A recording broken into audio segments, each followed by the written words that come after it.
Oke bro, balik lagi bersama gue nih. Jadi di hari yang berbahagia ini agak mendung dikit sih. Gue bakal sharing tipis-tipis gimana caranya jumpsuit terbang-terbang biar gak jump scare gitu. Soalnya gue liat masih banyak yang jump scare gitu kalau melakukan jumpsuit. Nah ini caranya gini, langsung aja kita ke meja bro. Oke, langkah pertama adalah meluruskan bridge kita terhadap bola objek. Lalu naikkan bridge kita dengan kokoh seperti video di atas. Lalu lakukan sedikit pre-stroke dan tembak. Idiu.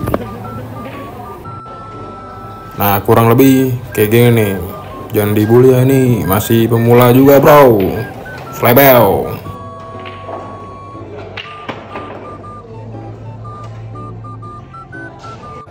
This is not jump shoot but jump scare bro. Let's go.